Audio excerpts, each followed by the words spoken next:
My name is Jessica Harlan, and I'm from Columbus, Ohio. I never thought I'd be the kind of woman who wakes up one ordinary morning and discovers her entire financial life has been turned upside down by someone she called family. But that's exactly what happened.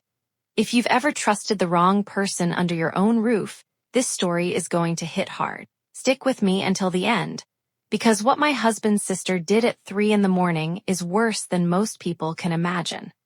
Before we go any further, if this kind of real-life betrayal story keeps you watching, please hit that like button right now, subscribe to the channel, and turn on the notification bell so you never miss the next part. It really helps the channel grow and lets me keep sharing these stories. Thank you. Now let's get into it. I still remember the exact feeling of that morning. The soft gray light coming through the bedroom curtains, the quiet hum of the air conditioner, and the warm weight of my husband's arm across my waist. It was a Tuesday in late March. Nothing special. Just another workday. My name again is Jessica Harlan. I'm 34.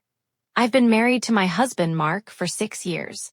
We have a modest 3-bedroom house on the east side of Columbus, the kind of place with a small backyard, a garage that always needs cleaning, and a front porch where we sit with coffee on weekends. Mark works as a logistics supervisor at a distribution center. I work from home as a freelance graphic designer. We aren't rich, but we are careful with money. We pay our bills on time. We keep a small emergency fund. We don't live paycheck to paycheck if we can help it. That morning started the same as most others.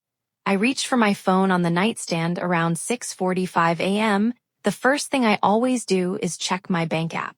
It's a habit. I like seeing that everything is still in order before the day begins. I unlocked the phone, opened the banking app, and froze. The credit card balance that had been under $200 the night before now showed $9,147.63. I stared at the number. I refreshed the screen. The number stayed. I closed the app and opened it again. Same number. My heart started pounding so hard I could feel it in my throat. I sat up slowly. Mark stirred beside me. "What's wrong?" he asked, voice still thick with sleep. I couldn't answer right away. I just turned the phone toward him. He squinted at the screen, then sat up fast. "What the hell is this?" "I don't know," I whispered. "I didn't buy anything." We both leaned over the phone and started scrolling through the transactions. They had all posted between 3:12 a.m. and 4:47 a.m. There were charges at 3 different online electronics stores, 2 clothing websites, a luxury handbag site, and several smaller purchases that looked like gift cards. One charge alone was for a high-end laptop. Another was for a designer watch. The rest were scattered across different merchants, all totaling just over $9,000. My hands were shaking. Mark was already calling the credit card company. I got out of bed and walked straight to the living room where I always leave my purse on the small table by the couch. The purse was still there, zipper half open the way I sometimes leave it when I'm tired. I dumped everything onto the table. Wallet, keys, lip balm, receipts. My credit card was gone.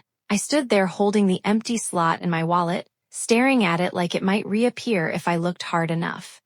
Mark came into the living room still on the phone with the fraud department. He put the call on speaker. The representative was calm and professional. She asked the usual questions. Had I authorized any of these charges? No. Had I shared my card or PIN with anyone? No. Had the physical card been lost or stolen? I told her it was missing from my purse. She placed a temporary freeze on the account and said they would open a formal fraud investigation. She also told us that because the card had been physically taken and used, we needed to file a police report as soon as possible. While Mark finished the call, I sat down on the edge of the couch and tried to think. The card had been in my purse when I went to bed. I was certain of it. I had used it the afternoon before to order pizza for dinner. I remembered putting it back in the wallet and dropping the wallet into the purse. The purse had been on the living room table all night. Someone had come into our house while we were sleeping, opened my purse, taken the card, and left without waking us. The only other person who had a key to our house was Mark's younger sister, Lauren. Lauren was 29. She had been staying with us for the past 3 weeks. She had lost her job at a retail store in Cincinnati, broken up with her boyfriend, and asked if she could stay just until she got back on her feet. Mark said yes without hesitating. I had mixed feelings, but I didn't argue. Family is family, or so I told myself. Lauren slept in the guest room down the hall. She came and went as she pleased. She ate our food, used our Wi-Fi, and sometimes borrowed the car. She was quiet most of the time.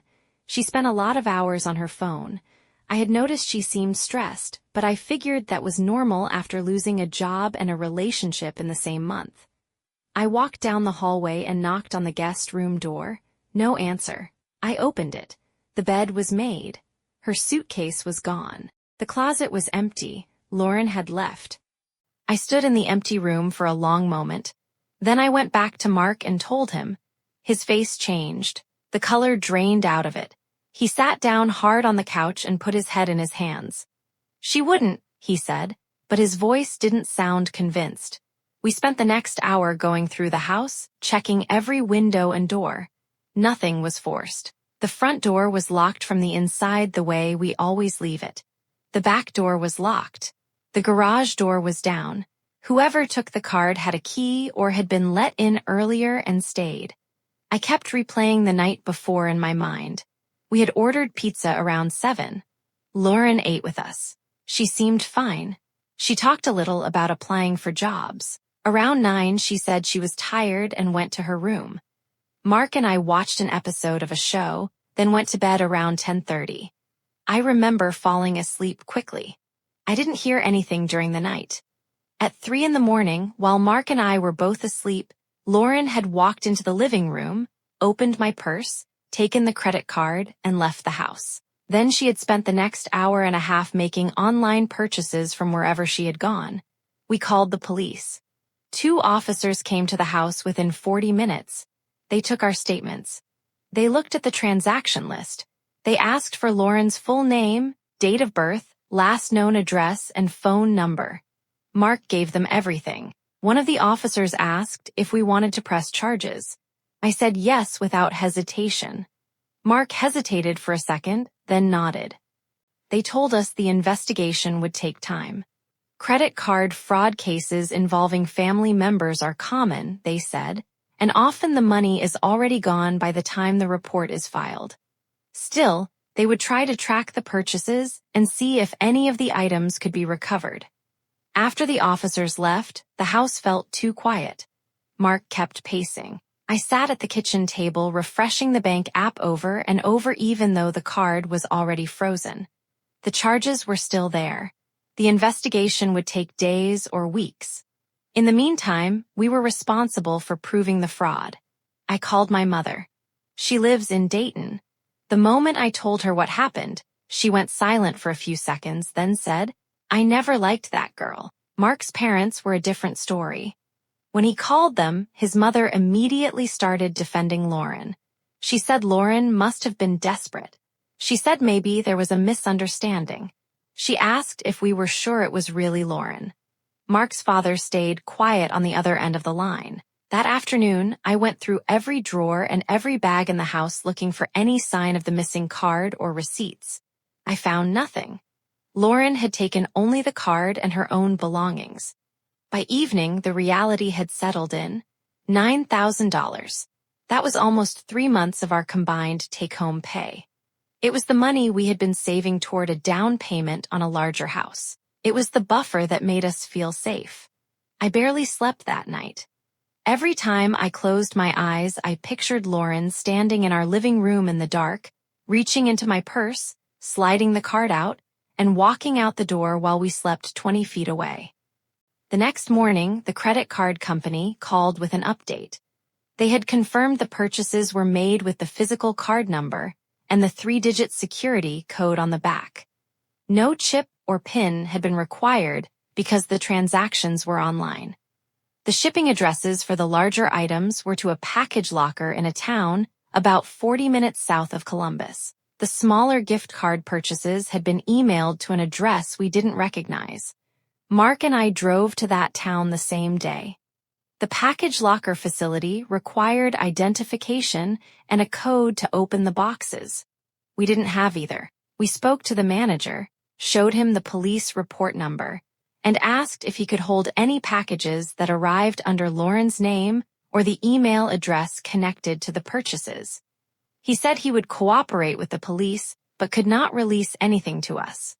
On the drive home, Mark was silent for a long time. Finally, he said, "I keep thinking about how she sat at our table eating pizza the night before. She looked me in the eye and talked about job applications." I didn't answer. There was nothing useful to say.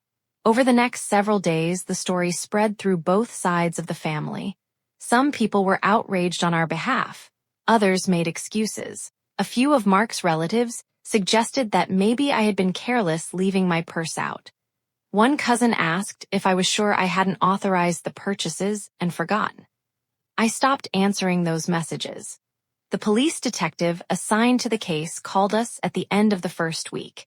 He said they had confirmed Lauren's phone had been near our house around 3 a.m., the night of the theft, based on cell tower data. After that, the phone had moved south and then gone dark. They had issued a warrant for her arrest on charges of theft and credit card fraud. So far, she had not been located. I spent hours looking at the transaction list. Each charge felt personal. The laptop, the watch, the handbags, the gift cards. She had treated our credit like free money while we slept in the next room. Mark started having trouble sleeping too. He would get up in the middle of the night and check the locks. Sometimes I would find him sitting in the dark living room staring at the table where my purse used to sit. We changed the locks on every door.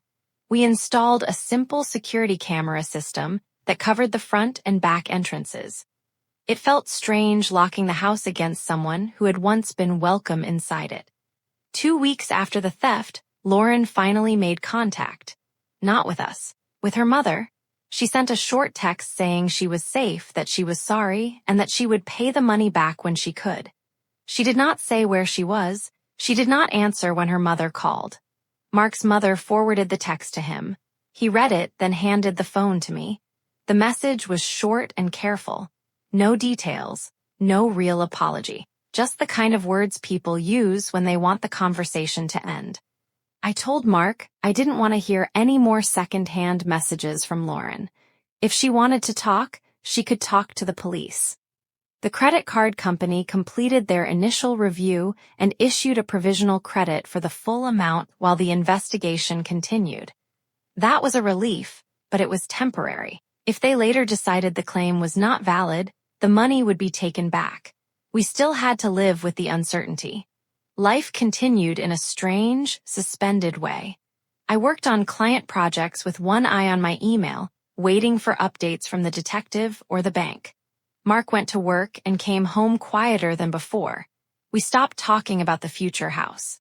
The savings goal felt poisoned. One evening, about 3 weeks after the theft, Mark sat down across from me at the kitchen table and said, "I keep asking myself if I should have seen it coming." I looked at him. "Did you?" He shook his head. "No, but I keep going over every conversation. Every time she asked to borrow the car. Every time she talked about money. I feel like I missed something obvious." I reached across the table and took his hand. "She chose to do this. That's on her, not you." He nodded, but I could see the guilt still sitting in his eyes. The detective called again near the end of the month. They had located Lauren in a small town in Kentucky. She had been staying with a friend of a friend. When the local police picked her up, she still had one of the gift cards on her and a receipt for the laptop. Most of the other items were already sold or given away. The designer watch was gone. The handbags were gone. The cash from the gift cards was spent. Lauren was arrested and held pending extradition back to Ohio. The detective said she would face charges of theft, fraud, and receiving stolen property. Because the amount was over the felony threshold, it was not a small case. I felt a complicated mix of relief and sadness when I heard the news. Relief that she had been found. Sadness that it had come to this. Mark was quieter than usual that night. He didn't say much about his sister. I didn't push. We learned later that Lauren had been in deeper financial trouble than she had admitted. She had credit card debt of her own, unpaid medical bills, and a history of borrowing money she never repaid. None of that excused what she did. It only explained why she was desperate enough to walk into our house at 3 a.m. and take what wasn't hers. The provisional credit from the bank stayed in place. The formal investigation continued. We were told it could take several more weeks before everything was finalized. In the meantime, the guest room stayed empty. We didn't talk about renting it out or turning it into an office. It just sat there, a quiet reminder of the person who had once slept on the other side of the wall. I started keeping my purse in the bedroom at night. I checked the locks twice before bed. I woke up more easily at small sounds. Trust, once broken in your own home, does not repair itself quickly. Mark and I talked late into many nights about how to move forward. We decided we would not post the story publicly or share details with people outside the immediate family and the authorities. We wanted the legal process to run its course without extra noise. Still, the weight of it stayed with us. Every time I opened the banking app and saw the provisional credit, I remembered the original balance and the list of charges that had appeared while we slept. The hardest part was not the money. The money, eventually, would be sorted out. The hardest part was the knowledge that someone we had fed and housed and tried to help had stood in our living room in the dark, opened my purse, and walked out with our security in her hand. That is where the first part of this story ends. Lauren was in custody. The investigation was ongoing. Mark and I were still trying to sleep through the night without checking the locks one more time. In the next part, I will tell you what happened after the arrest, how the family reacted when the truth became impossible to ignore, and the choice Mark and I ultimately had to make about whether any relationship with Lauren could ever exist again. If this story has kept your attention so far, please take a second right now to like the video and subscribe if you haven't already. It genuinely helps. I'll see you in part 2. The second part of this story begins the day after Lauren was extradited back to Ohio. She was held in the county jail pending her first court appearance. Mark's parents drove up from Cincinnati the same afternoon the detective called us with the news. They asked if they could come to the house. We said yes. I will never forget the look on Mark's mother's face when she walked through the front door. She looked older than she had the last time I saw her. Her eyes were red. She sat at our kitchen table and kept twisting a tissue in her hands. She made a terrible mistake, she said. She's scared. She's sorry. Mark sat across from her and stayed quiet for a long moment. Then he said, Mom, she took Jessica's credit card out of her purse at 3 a.m. while we were asleep in the next room. That wasn't a mistake. That was a choice. His mother flinched. Mark's father put a hand on her shoulder but didn't speak. I stayed mostly silent during that visit. I had already decided I was not going to perform softness for people who wanted to soften what Lauren had done. The facts were simple. She had a key. She used it. She took the card. She spent the money. She left. They stayed for less than an hour. Before they left, Mark's mother asked if we would consider not pressing charges, or at least asking the prosecutor for leniency. Mark told her the decision was already made and that it was not going to change. After they left, the house felt heavier than usual. Mark went for a long walk. I sat on the couch and stared at the blank television screen. The following week, we received formal notice that Lauren had been charged with 1 count of theft and 1 count of identity fraud related to the unauthorized use of the credit card. Because the total exceeded the felony threshold in Ohio, both charges were felonies. Her court date was set for early May. The credit card company completed their final review around the same time. They confirmed the fraud claim and made the provisional credit permanent. The $9,000 was no longer hanging over us. That should have felt like a victory. Instead, it felt like the closing of one door while another one stayed open. Lauren's public defender reached out through the detective to ask if we would be willing to speak with him. We declined. We had already given our statements to the police. There was nothing more we needed to say to her lawyer. Family messages continued to arrive. Some were supportive. Some were not.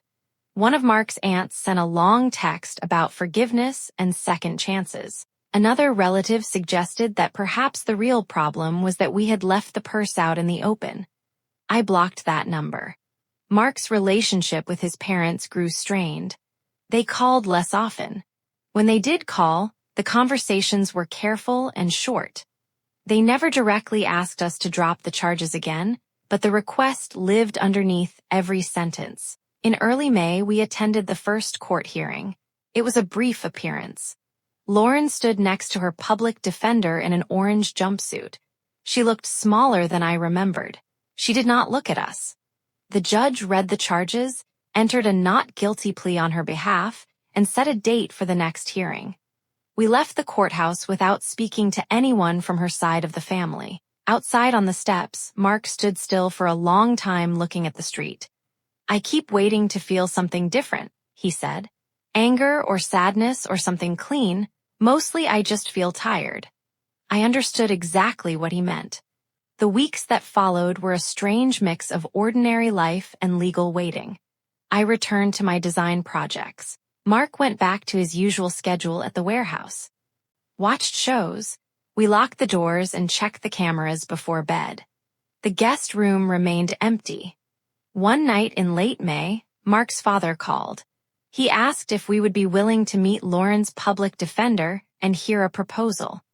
The defender wanted to discuss a possible plea agreement that would include full restitution and a request for a lighter sentence. Mark's father said Lauren was willing to accept responsibility if it meant avoiding a longer prison term. We agreed to listen. We did not agree to anything else. The meeting took place in a small conference room at the public defender's office. Lauren was not present. Her lawyer laid out the offer. She would plead guilty to the theft charge.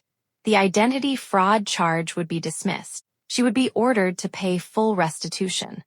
She would receive probation instead of jail time, provided she had no prior felony record and completed any required counseling. Mark and I listened without interrupting. When the lawyer finished, I asked one question. Does the restitution include interest and any fees the credit card company charged us during the investigation? The lawyer said he would need to check, but that the goal was full repayment of the actual loss. We told him we would think about it and get back to him within a week. That night, Mark and I sat at the kitchen table with a notebook and listed every practical and emotional factor we could think of. The money had already been returned by the bank. A conviction would still be on Lauren's record. Probation would keep her under supervision. A trial would drag the process out for months and force us to testify in detail about something we already wanted to put behind us. We also talked about the principle of the thing. Walking into someone's home at 3 a.m. and taking a credit card is not a small offense. Treating it lightly felt wrong. Mark and I started talking again about the future house. The savings account that had been emptied by the fraud was slowly rebuilding. The provisional credit had become permanent, and we were adding to it every month the way we used to. In August, almost 5 months after the theft, we received a letter through the restitution process. Inside was a money order for a small partial payment and a handwritten note from Lauren. The note was short. She said she was working 2 jobs, living with a cousin, and sending whatever she could each month. She said she was sorry for the fear and the damage she had caused. She did not ask for forgiveness. She did not ask to see us. I read the note twice, then handed it to Mark. He read it once and put it back in the envelope. "Do you want to keep this?" he asked. "No," I said. We shredded the note and filed the payment information with the rest of the legal paperwork. Then we went outside and sat on the front porch with 2 glasses of iced tea the way we used to before any of this happened. The trust that had been broken did not magically return. I still kept my purse in the bedroom. We still checked the locks. But the sharp edge of the fear had dulled. The story no longer sat in the center of every day. Some people asked us, months later, whether we regretted pressing charges. I never did. Mark said the same. Protecting our home and our finances was not an act of cruelty. It was the bare minimum of self-respect. Lauren continued making small restitution payments. We never spoke to her again.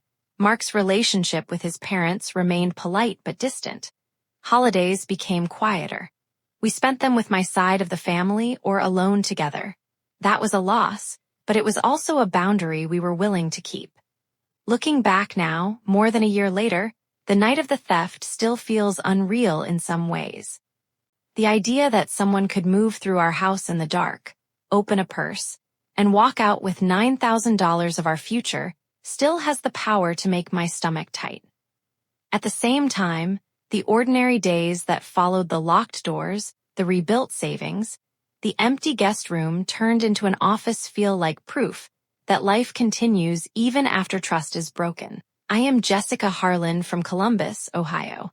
I woke up one morning to $9,000 in fraudulent charges because my husband's sister took my credit card out of my purse at 3 in the morning while we slept. We reported it. We followed the legal process. We protected our home, and we kept going. If you have ever had someone close to you betray your trust in a way that left you questioning your own judgment, I hope this story reminds you that you are allowed to draw hard lines. You are allowed to lock the doors. You are allowed to choose peace over forced forgiveness. Thank you for staying with me through both parts of this story. If it meant something to you, please like the video, subscribe to the channel, and share it with anyone who might need to hear it. I'll be back soon with another true account. Take care of yourselves and lock your doors tonight.